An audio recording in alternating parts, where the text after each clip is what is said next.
আলাইকুম, আমি সাব্বির আহমেদ। আজকের ক্লাসে তোমাদের স্বাগতম। আজকের ক্লাসে আলোচ্য বিষয় হচ্ছে রাইট ফর্মস অফ ভার্বস। আমরা আজকে জানবো যে এইচএসসি অথবা এসএসসি তে কি করে সহজে খুবই দ্রুত সময়ের মধ্যে রাইট ফর্ম ভার্বস সলভ করা যায়। আমরা দেখে থাকি বিভিন্ন জায়গাতে বা বিভিন্ন রাইট ফর্ম সলভ করার সময় আমরা কি করে থাকি, 40টা 50টা সহ অনেকগুলো রুলস মুখস্থ করি, অনেকগুলো স্ট্রাকচার মুখস্থ করি। বাট এটা তো ভাষা, এটা তো একটা ভাষা, স্ট্রাকচার ভেদে নয়। ইটস নট ম্যাথ, ম্যাথ নয়, এটা ম্যাথ নয়, কোনো একটা অঙ্ক নয়।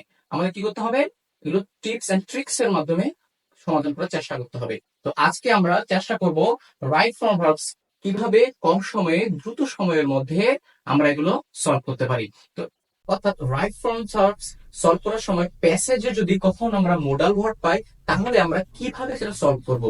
তো আমাদের মনে রাখতে হবে যে মোডাল ভার্বের পরে আমরা দুটো জিনিস ব্যবহার করতে পারি। নাম্বার ওয়ান হচ্ছে মোডালের পরে সবসময় ভার্বে বেস ফর্ম বসে। মোডালের পরে কি বসে? সবসময় ভার্বে বেস ফর্ম বসে। এন্ড নাম্বার সেকেন্ড হচ্ছে মোডালের পরে ভার্বের বি অথবা হ্যাভ থাকলে তারপরে ভার্বটা ভি3 হয়ে যায়। তাহলে আমরা কয়টা নিয়ম জানলাম? দুটো নিয়ম জানলাম। নাম্বার ওয়ান হচ্ছে মোডালের পরে ভার্বের সবসময় ভি1 বসে, এবং নাম্বার সেকেন্ড হচ্ছে মোডালের পরে বি অথবা হ্যাভ থাকলে ভার্বের ভি3 হয়। তো এখন আমাদের ফার্স্টে জানা লাগবে যে কখন ভি1 হয় এবং কখন বি বা হ্যাভ থাকলে ভি3 হয়ে যায়।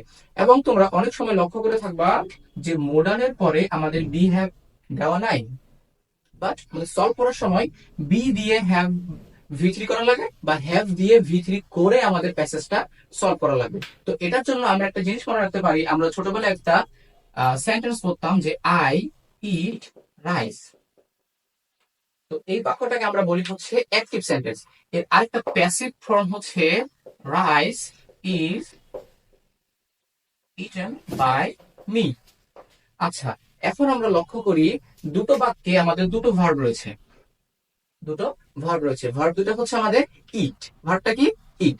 এখন আমাদের মনে রাখতে হবে এই যে ইট যে ভার্বটা রয়েছে, ইট মানে হচ্ছে খাওয়া। অর্থাৎ আই ইট রাইস, আমি ভাত খাই।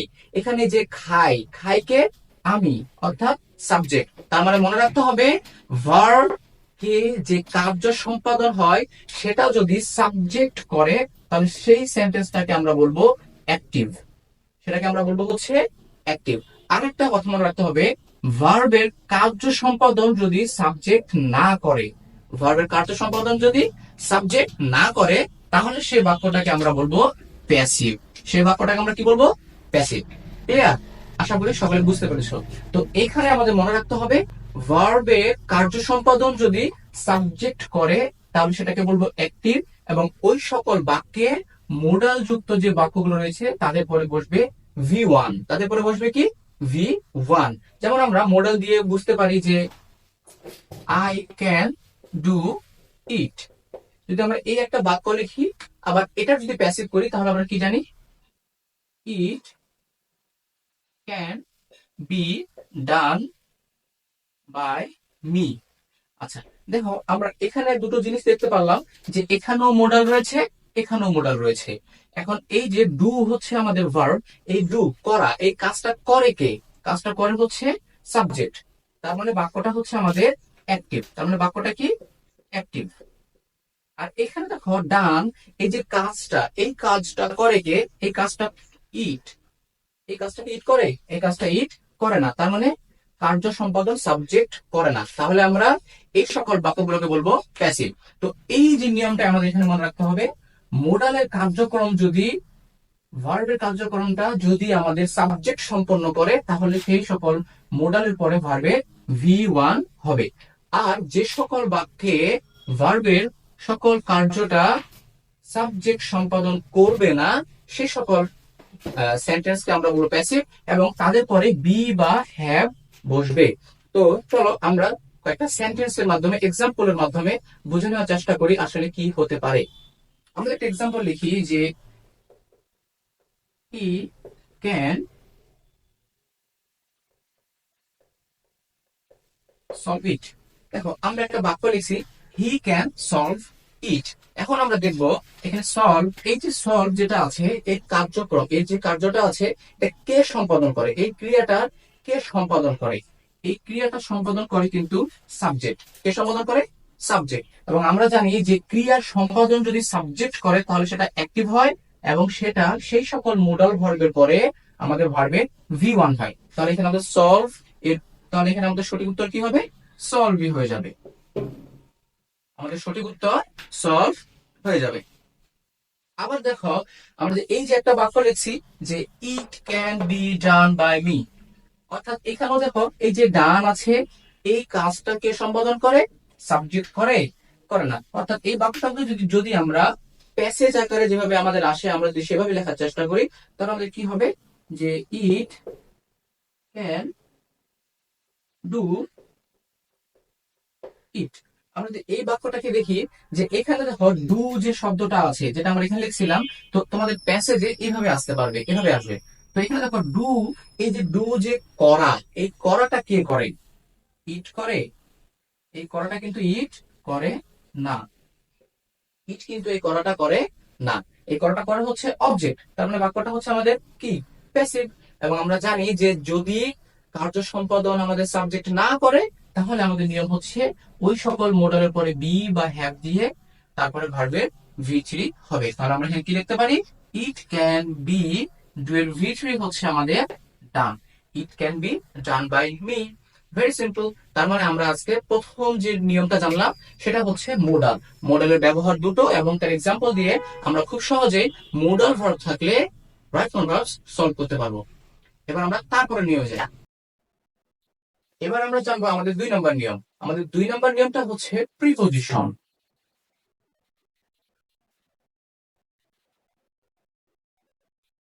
প্রিপোজিশন, আমরা প্রিপোজিশনের পরে আমরা জানি যে প্রিপোজিশনের পরে আমাদের নাউন, প্রোনাউন বা অ্যাডজেক্টিভ বসতে পারে।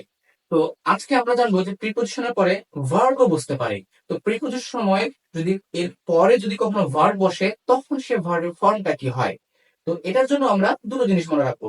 প্রথম কথা হচ্ছে প্রিপোজিশনের পরে ভার্বের সবসময় V4 বসে। তো V4 কি জিনিস এটা আমাদের জানতে হবে। V4 হচ্ছে ভার্ব প্লাস আইএনজি। V4 হচ্ছে ভার্ব প্লাস আইএনজি। তার মানে আমরা জানলাম প্রিপোজিশনের পরে যদি কখনো কোনো ভার্ব বসতে চায় বা বসে তাহলে সেটা হয়ে যাবে V4, এবং সেটা V4 মানে হচ্ছে ভার্ব প্লাস আইএনজি। তো এটার একটা নাম রয়েছে, এটাকে আমরা জিরান্ড বলতে পারি। এটাকে আমরা জিরান্ড বলতে পারি। ঠিক আছে? তো আমাদের এই জিনিসটা আসলে এখানে আর সেভাবে দরকার নেই। জাস্ট আমরা এটুকু মনে রাখবো যে প্রিপোজিশনের পরে ভার্বের সব সময় V4 বসে। সব প্রিপোজিশনের পরে V4 বসে, শুধুমাত্র একটা প্রিপোজিশন ব্যতীত, সেটা হচ্ছে টু। সেটা হচ্ছে টু। টু এর পরে আমরা জানি সর্বদাই V1 বসে, এবং এটাকে আমরা বলে থাকি ইনফিনিটিভ। এটাকে আমরা বলে থাকি ইনফিনিটিভ। তো আমাদের মনে রাখতে হবে দুটো জিনিস প্রিপোজিশনের। প্রিপোজিশনের পরে V4 হয়, এবং টু এর পরে শুধুমাত্র V1 হয়। তো এবার আমরা জানার চেষ্টা করব যে এক্সাম্পলের মাধ্যমে কিভাবে দ্রুত সলভ করা যায়। আমরা যদি একটা বাক্য লিখি যে I have bought a pen for give you। দেখো আমরা এখানে একটা বাক্য সেন্টেন্স দেখতে পাচ্ছি যে I have bought a pen for dash give you। এখানে আমরা লক্ষ্য করব এই যে আমাদের ফর রয়েছে, ফর কিন্তু একটা প্রিপোজিশন। ফর হচ্ছে একটা প্রিপোজিশন, এবং আমরা জানি প্রিপোজিশনের পরে ভার্বের সব সময় কোন ফর্ম বসে? V4 বসে। এখানে একটা গিভ যে ভার্বটা রয়েছে, তাহলে গিভ এর V4 কি? Obviously giving. Very simple. তার মানে কি করব, এখন থেকে প্রিপোজিশন পেলে তারপরে আমরা ভার্বে V4 করে দেব।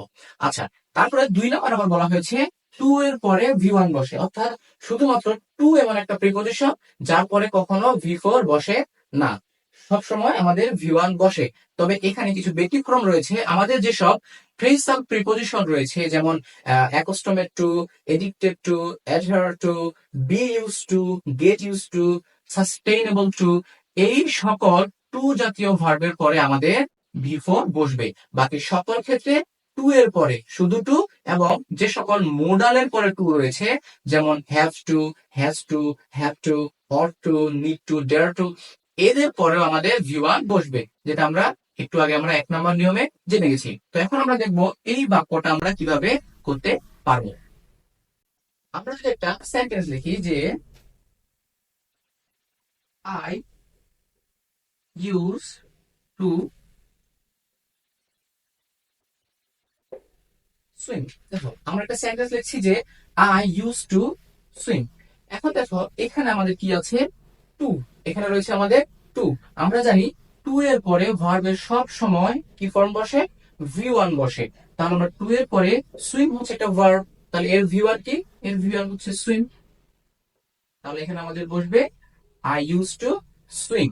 আবার আমরা যদি আরো একটা সেন্টেন্স লিখতে চাই, আমরা এখানে লিখি যে I want to went.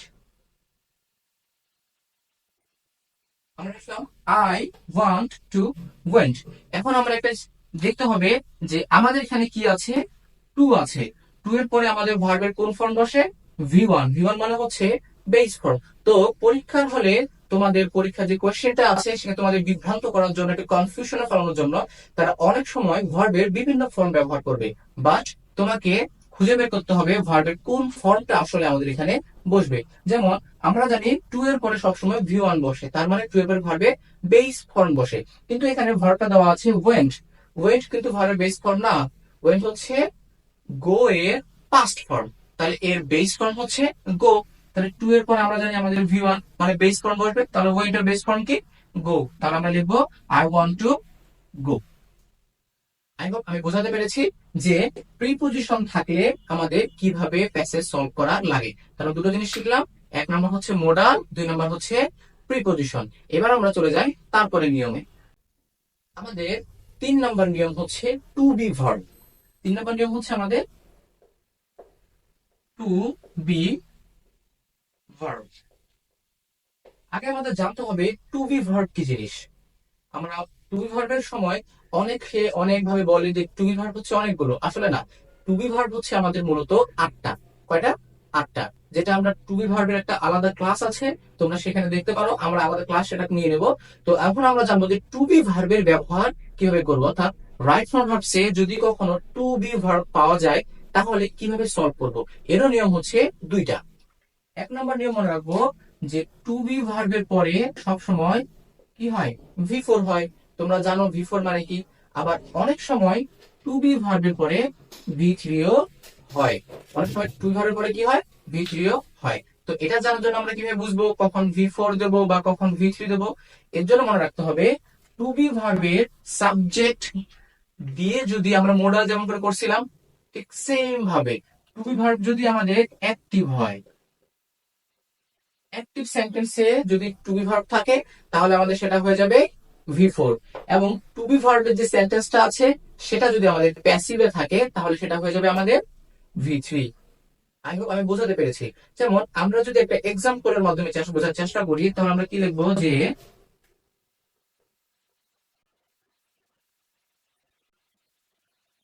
Government is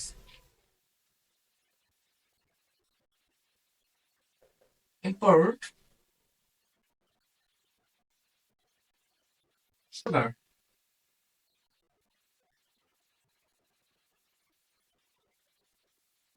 from Brazil. আমরা একটা সেন্টেন্স লিখছি যে government is import sugar from Brazil. এখন দেখো এখানে আমাদের ইজ হচ্ছে একটা টু বি ভার্ব। ইজ হচ্ছে একটা টু বি ভার্ব। আমরা জানি যে টু বি ভার্বের পরে আমাদের দুটো ফর্ম হতে পারে, হয় সেটা ভি ফোর হবে, না হয় সেটা ভি থ্রি হবে। এখন আমরা কিভাবে বুঝবো যে ভি ফোর লিখবো না ভি থ্রি লিখবো। এর জন্য একটা সহজ নিয়ম আমরা বলছিলাম যে সেন্টেন্সটা অ্যাক্টিভ হতে হবে। এবং অ্যাক্টিভ কি জিনিস আমরা মডেল করার সময় জেনে গেছি। এখন দেখো ইজ ইম্পোর্ট। ইম্পোর্ট কাজটা কে করে, এই কাজটা কে করে, এই কাজটা করে কিন্তু আমাদের সাবজেক্ট। এই কাজটা করে আমাদের সাবজেক্ট। তার মানে ভার্বের কার্য সম্পাদন যদি আমাদের সাবজেক্ট করে তাহলে আমরা সেটাকে বলে থাকি অ্যাক্টিভ সেন্টেন্স। এবং আমরা জানি যে অ্যাক্টিভ সেন্টেন্সে আমাদের ভার্বটা সবসময় ভি ফোর হয়। তাহলে আমরা এখানে কি লিখবো, ইম্পোর্টটাকে আমরা করে দেবো importing. Government is importing sugar from Brazil. এখন আমরা 2 নম্বর নিয়মটা জানার চেষ্টা করি যে আসলে কখন V3 হয়। এখন আমরা জানবো যে টু বি ভার্বের পরে আমরা জানলাম V4 হয়। এখন আমরা জানবো টু বি ভার্বের পরে কখন V3 হয়। আচ্ছা, এবার আমরা একটা সেন্টেন্স যদি আমরা লিখি যে সুগার ইজ, আমরা এই বাক্যটাকে দেখার চেষ্টা করি, import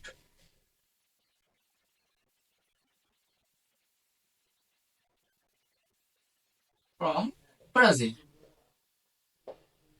sugar is import from Brazil. আচ্ছা, এখন একটা জিনিস আমরা লক্ষ্য করি যে এই যে ইম্পোর্ট, এই ইম্পোর্ট কাজটা কে করে? সাবজেক্ট রয়েছে সুগার, একে ইম্পোর্ট করে। সুগার কি, সুগার বা চিনি, চিনি কি নিজে নিজে নিজেকে ইম্পোর্ট করে? কখনো করে না। তার মানে সেন্টেন্সটা হচ্ছে আমাদের প্যাসিভ ফর্মে আছে।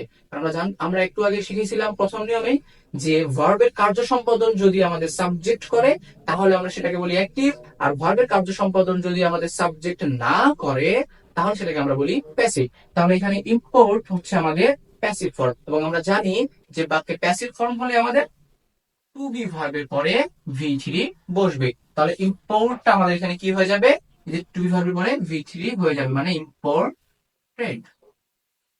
Sugar is imported from Brazil. চিনি ব্রাজিল থেকে আমদানি করা হয়। আশা করি বোঝাতে পেরেছো। তো আজকের ক্লাস হচ্ছে আমাদের এ পর্যন্তই। বাকি ক্লাসটুকু তোমরা দেখার ডেসক্রিপশনে অবশ্যই পেয়ে যাবা বাকি ক্লাসের লিঙ্কটা। তো নেক্সট ক্লাসে আবার তোমাদের সাথে দেখা হবে। ততক্ষণ আল্লাহ সকলকে ভালো রাখুক। আসসালামু আলাইকুম।